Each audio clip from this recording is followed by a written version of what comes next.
fantasy away, bro. Fam, We're waiting for you. Put your fucking fantasy away, bro. Yo. Like, shut the fuck up about fantasy. We about to talk about this Danny Brown. Shut the fuck up. Like, bro. Are we talking about some fucking fantasy, bro? Live in reality, like dead ass. Welcome back. Welcome back to Keep It Over Raps. You know what we doing right now? Like, are you aware of what's going on in life? Because it don't seem like you are. I'm speaking to you too. Got more annoying. Like, how does that happen? Your bro? beard is gonna be gone. You keep looking at me like that. Like, it's about to, like, you about to wake up tonight with a razor to your face. Today, we're reviewing I'll let one of you Spanish niggas say it. Quaranta That was sexy as fuck. by Danny Brown. I got an hour of sleep, so if y'all see me doze off in this video, that's why. I'll wake you up. Bro, lock in, bro. Off, Don't nigga, touch you just me, bitch bro. made, nigga. Yeah, Don't touch lock me, in, bro. bro. No, don't Like touch really, me. like what? I'm touching you right now. Nah, cause how long we waited to start this shit, bro? Don't touch me. I'm touching you right now. Like, bro, Touch look at me, all bro. this physical Danny content we Boo. having right now. Go Danny ahead. Brown is a rapper from Detroit. You guys, we've reviewed him on this channel before. His collab project earlier this year with JPEG Mafia, Scaring the Hoes. They dropped it to widespread acclaim, rave reviews. Widespread. Widespread. Pitchfork actually called it was- one of the best, most forward-thinking, genre-pushing albums of the year of 2023. It's a pretty solid album, It's a good album. But yeah, but I it think didn't have widespread acclaim. I think this is just different. It's maybe. I mean, I don't listen to much Danny Brown. Wait, you didn't give more of it, bro. Larry about to piss me off, bro. You gotta let him know a little more about Danny Brown, bro. Like, yo. You want me to help you out? You want me to add You a guys little might something? be familiar with Triple X. You want me to give you a little more? I think, 'Cause his debut album is The Hybrid, which came out in 2010. Followed by 2011's Atrocity Bro, just reading off my Exhibition. Wikipedia page, bro. Bro, I knew that shit off the dome, bro. Like, don't even, yo. Followed by 2011's Atrocity Exhibition. 2016. Yo. And it didn't follow that because Old came out in 2013. Followed by 2012's Good Kid, Mad City. Yeah. And Danny Brown's last solo album was You Know What I'm Saying, which came out in 2019. Oh shit, nah. Yeah, so it's been 4 years since his last solo album. Like he says, Carrying the Hose came out this year. Yeah, which was pretty out there, even for Danny standards. And I mean, that's mostly down to JPEG's production also. JPEG was pushing the production. Scaring the Hose? Yeah. Oh, okay. I mean, Atrocity Exhibition is really out there too, but I feel like Scaring the Hose took the production level up to like a crazy. And No, Atrocity Exhibition is nowhere near. yeah, Scaring the Hose is even crazier. But yeah. So I personally have been waiting for this for a while because I am a big Danny Brown fan, and this is a sequel to Triple X, because Triple X is 30, and so Quaranta, if you didn't know, is 40 in Italian. So I hope you. It's literally in the intro, you dipshit. Yeah, but not all of us here listen to shit like real detail. Out of the Danny Brown albums I've heard, which is Triple X, Atrocity, You Know What I'm Saying, and this one, and Scaring the Hose, I guess, if you want to count that. You haven't heard Old? No. Oh damn. All right. This is his best album. This is his best album. Yeah. This is better than Atrocity Exhibition to you? Yeah. Bro, niggas see a mic feature and just start dick eating, bro. Oh my Oh, it's fucking not even God. I'm not gonna lie, it had nothing to do with the mic feature. No, like- I didn't say I disagree with what you said, but it's pretty close. I'm not gonna lie. Yeah. This shit is fantastic. It's I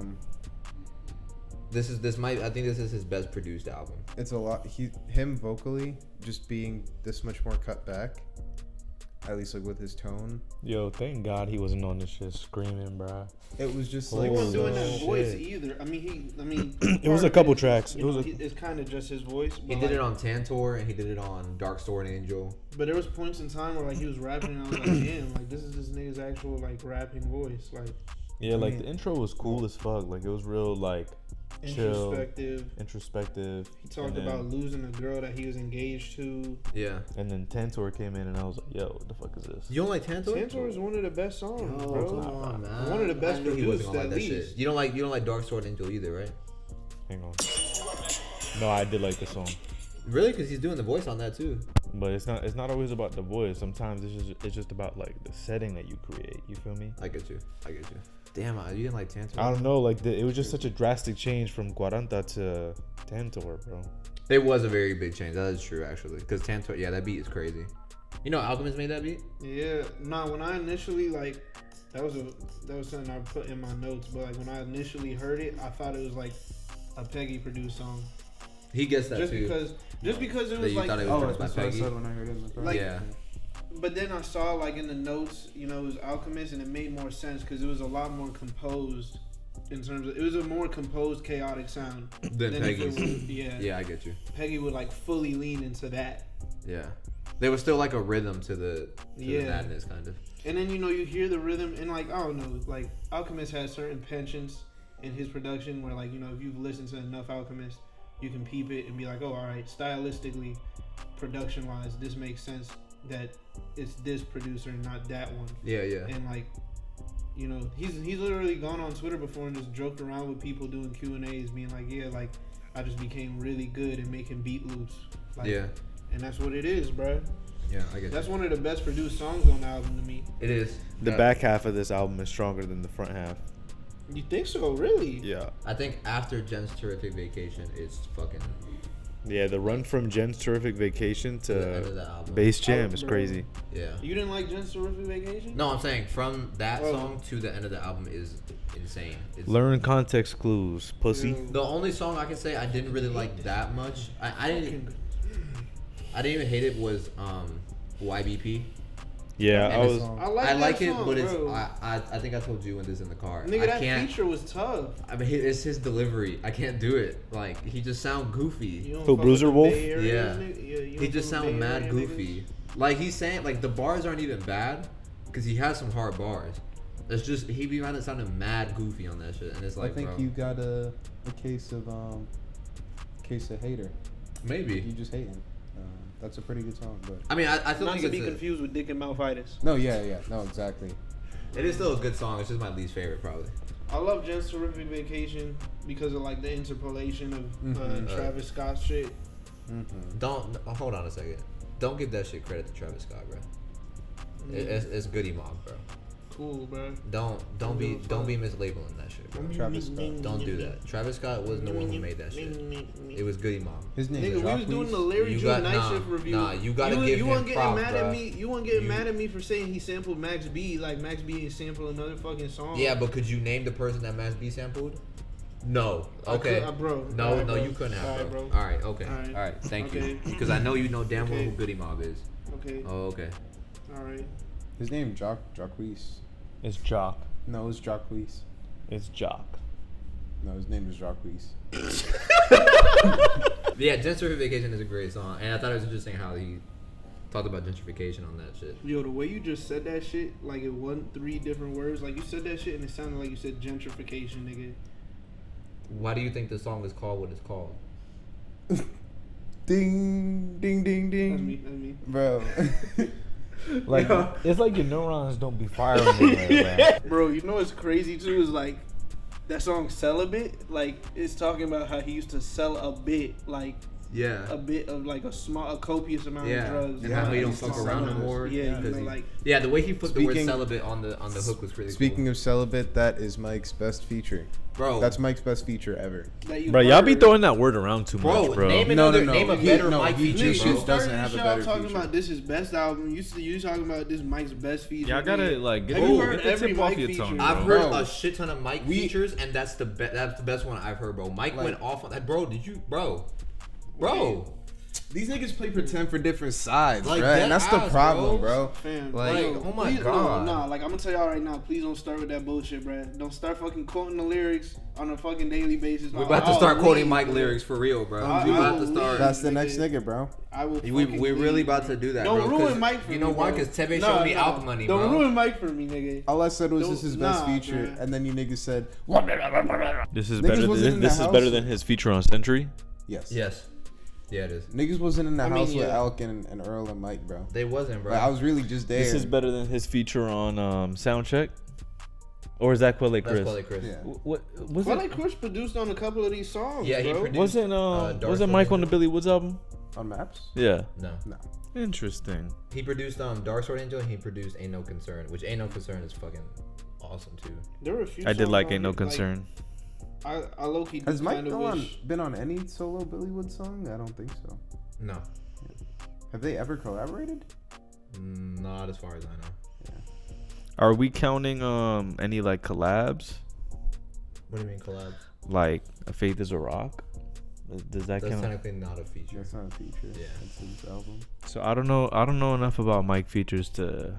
I'm saying, I mean, I'm not claiming to know all the niggas' features, but out of the ones Yeah, out of the ones that I've heard. Also, just like, I feel like as a ground rule for at least everything I say going forward on this podcast, Julian and I had this talk in the car over the weekend. I'm gonna be If I honest. say I don't something- give a no, damn. No, shut but the fuck up, because I'm saying something important, and I actually want to finish a fucking sentence on this fucking podcast. And the faster we get it done, the faster we can leave, because I'm operating off of 1 hour of sleep, and I want to go home. All right. Anyways, whenever someone says, but that something's shit the that best- you said in the car, like whenever that- someone says I something's- like. Hold on. Which one says? Which one says? This one? Yeah. Okay. So whenever someone says something's the best, it's like music. So it's always gonna be subjective. There's no human being on planet Earth that can rate music. It's crazy because like they can't hear you. It's actually crazy. Like you can't. No one has like the grounds to say something subjective. So like, if I say like it's his best feature, it's because it's my favorite feature of his, and it doesn't mean anything deeper than that. Real. I don't even know you talking because they can't hear you. Like, You good. Nah, cause alright, it's going. Nah, but it's not really glowing for real. hey man, Wow. It's not really like. It's not picking you up. Nah. Sound like a blessing in disguise to me, but Nah, but tap your shit. it's like I see it now. But so don't call it his best, bro. Call it your favorite. I could just say it's his best. Nah, don't do that. Oh, anyways. So can you never ever say anyone's an artist's best anything, or anything is an artist's best thing? I'm allowed to, but you're not. I see. Yeah. Anyways, Mike's feature was amazing. Yeah. But, yeah, I really appreciate. I can't believe you like there was a point in time where y'all wasn't even really fucking with Mike like that, and I had to like convince y'all like yo like because when Faith Is a Rock came out, You're really gonna sit here and lie on camera like this? When Faith like is- I haven't been putting y'all on mic for years. when can't Faith say Is that a with a straight bro, face, I had bro. sent. There was one time, bro. It was like a few years ago. Me and Julian was You're DMing each really other. about to lie right now. You like, might as well just turn his shit back down, bro. bro, like I can dead ass pull up the screenshot of me sending you Mike. But me and Julian was in the DMs like I think a there's few years ago. I think there's and, video like, footage on this channel Of me talking about Mike. And y'all not, yo. Anyways, I'm not gonna lie, but like before that Beware of the Monkey shit, which like admittedly is a great album. Mhm. Like you said the title of that album, and I just looked you dead in your face like what the fuck, nigga? Like dead ass. What? And there's video footage of that. We all laughed at he him. said that shit, bro. And he said that shit in the top 10 of last year. Like the shit didn't drop like 2 weeks before the year ended. Right. Correct. That's That literally shit exactly still what pissed me happened. off, bro. That shit is exactly what happened. That shit. And I still love pissed that me album, off, and bro. you love that album almost as much as I do. That you have it on vinyl now. And me saying that album is top 10 of that year so far, of that year, My lips are isn't so even dry. a bad feature. That's cool. I mean, a bad take. Yeah. Like you would probably agree with that at this point. Oh, okay. So Say get my your statement again. Shit, crazy I would running say some I chapstick, was bro. I got a ahead- moist I was strap, ahead bro. of the curve because if I said that take now, you wouldn't even look at me crazy for saying that shit. You like maybe might even agree with that take at this point. I would disagree with you. I'm about to take a nap. Just for the sake of disagreeing with you. Okay. Anyways, yeah, I really appreciate how he scaled back on this album and was like more personal. I do think compared I to like his. how he acted like a civilized human being on the beats. You feel me? Instead of doing that like weird. On No, most see, of you them. don't get it though. Like that when he be acting crazy like that shit go hard, bro. Have you heard When It Rained? On this album, Have you heard Monopoly? Nah. Bro, don't talk to me. he's not gonna say something like Danny Brown back like skinny white girls on this Yeah, album. he's not gonna talk about how But the stank he pussy was- smell like Doritos, bro. But he most definitely was talking about rappers selling booty hole. He did. So- He did say that. Yeah, but he said it. But that's my point. Like even then, that's a more scaled back line than what he used to say. How? How was that skill back? Bro, stank pussy smelling like Cool Ranch Doritos. Rappers selling booty hole? That's not There's the not- same there's thing. levels to that. There's levels because There is he's levels. bro. He's talking about you Let me getting find- fucked by the label. Like he's it's not talking about genuinely a vagina. Like that's not the same level of crazy. I did really appreciate how he scaled back and got super personal. I think compared to his other albums, like lyrically and rapping wise, this is probably the weakest. But I think that benefited him. I think if we're talking just straight bars, this is his weakest album. Julian thing saying the bitch pussy stank like Cool Ranch. Bro, I was giving you an example of something That's a crazy bar, he that's a said. bar. I don't just know. I was giving you an That's a example of bar, something bro. You think this is weaker than You Know What I'm Saying? Well, No, he was barring out. He on was You Know What barring I'm out on Saying. You Know What I'm Saying. I don't know. Like, I don't this know what bar you was- mean. What do you mean lyrically? I mean, like, if we're talking about straight in terms of just like. Are we talking about the amount of words he can say in a line? No, I'm talking Because about. then that would be true. No, I'm talking about in terms of like rhyme schemes, of like wordplay and punchlines, of that kind of thing. On this album, he like scaled back and just had a way more direct approach about how he was rapping. And like even then, like you could like even on like some of the softer songs, his flow isn't that crazy.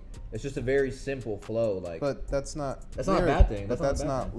lyrically. On the title That's track, okay, delivery. what I meant was in terms of like his rapping technique. This is probably the most simple delivery that he's given.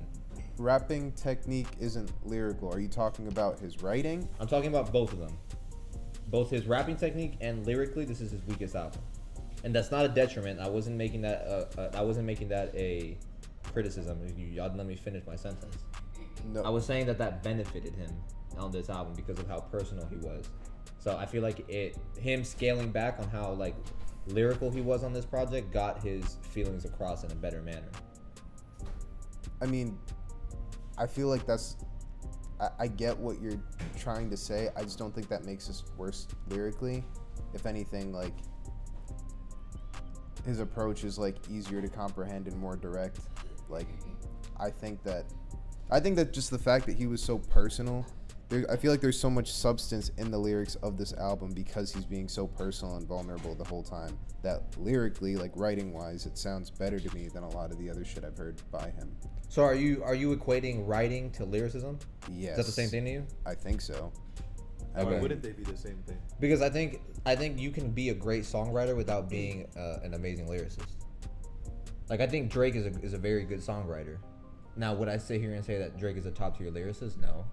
Well, Like even like Tupac was an amazing songwriter, but Tupac wasn't a better lyricist than Biggie, but he was a better songwriter than Biggie. But I don't think Danny Brown's goal is to be a songwriter. His goal is to be a rapper and a lyricist. That's what I'm saying. I think on this album he took a different approach and like he was focusing on his songwriting because he made this a lot more personal. Like this is by far From his the most get-go. this is by far his most confessional project. Like it's like he's like leaving. And don't get me wrong, Atrocity Exhibition is pretty personal, but this shit is like depressing. Like oh my, like bro, he was talking about divorce. He was talking about how like he chased his dream and left everyone behind. I've been Like- there before, bro. no, for real. Like, I wouldn't say this is his best. I don't think this is better than Atrocity Exhibition, but this is definitely top 3, if not second. Like this I was amazed, and the production on this shit is beautiful. I'm gonna give it I top actually one. think this is the worst album of the year. Okay. No, that's Sundial by No Name. Yeah, you're right. You're right. Yeah. Nah, I'm bullshitting though. I came into this with no expectations, bro, because this is my first like full-fledged Danny Brown album, and I was pleasantly surprised, bro. Like I said, I heard the intro, I was like, damn. Then it switched to Tantor, and I was like, but then it went back to I think Ain't No Concern. Yeah. Mhm. And I was like, oh That shit. shit is hard. Yeah. And then from there, I didn't really like dislike any track. I kind of just like I have favorites, of course. If I had to say one that I really like didn't vibe with, it was probably YBP. Because of the feature. Not even because of the feature. I don't know. It was just like it didn't sound like there was any chemistry on there. Because Bruiser Wolf had that like Bay Area like funk to him. Yeah. And then Danny Brown is Danny Brown. Like It's a weird contrast. I get you. That is I do think that's a good song, by the way. Don't take me as saying that's a bad song. It's still a very good song. But yeah. No, I was this met up to the expectations that I had for it. Like this was worth the wait for me. Were there any singles from this album? Tantor and Jen's Terrific Vacation were singles. But yeah. All right, let's wrap it up.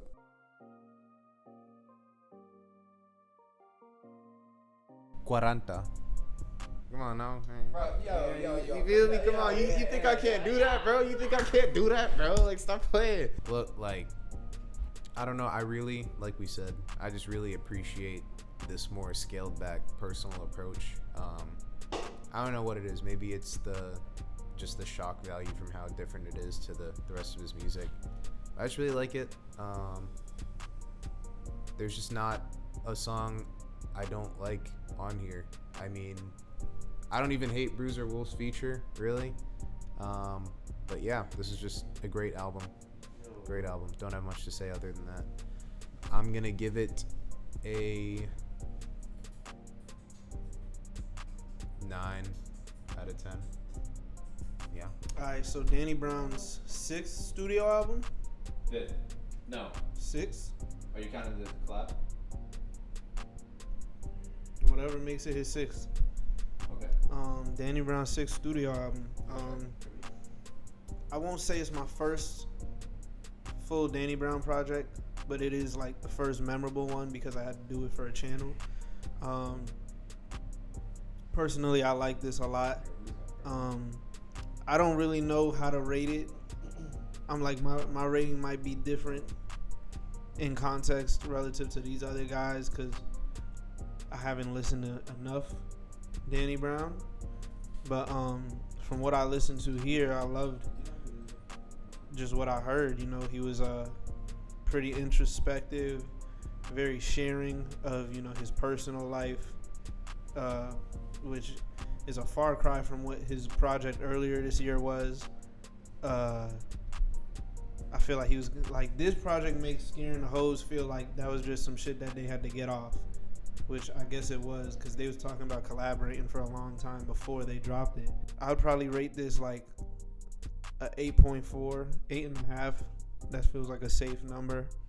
Top 4 would probably be the title track, Tantor, Celibate, which Mike had the best feature on the album, albeit there was only 3. And then probably Hanami. Quaranta, Danny Brown. This shit is amazing. I actually absolutely love this album. It lived up to all my expectations of what I wanted it to be, not only because it's been his first album in 4 years, but because it being a sequel to Triple X, which is like the album that really broke him out. I love the production on this. I think I said this on the review, but it's probably his best produced album. And even though it is rapping wise, I would say like it's his least skilled project. I think that completely worked in his favor, and like the confessional themes of everything that he went through and has gone through and is still going through just shine through on this project. Like the decision to make the production way more understated completely worked in his favor. I love everything about this project, to be honest. I would give this album also a 9, and my top 4 would be Dark Sword Angel, Celibate for sure. It was one of the best songs of the year. Shakedown and Hanami. Quaranta by Danny Brown. My first full-length Danny Brown project. And, I mean, like I said, I was pleasantly surprised. I've been pleasantly surprised by a lot of underground shit this year. I think just because, like, I've been opening myself up to new sounds, expanding my palette a bit. But I did enjoy this. I have to go back and listen to it again just to get, like, I guess another, you know, playthrough of it. Really sit with the music again, but I did enjoy what I heard. I'm gonna give this like a 7.5 out of 10. I'm gonna give this an 8. I'm gonna give this an 8 out of 10. And then my top 4 tracks are the title track, Ain't My Concern, Celibate, and Hanami.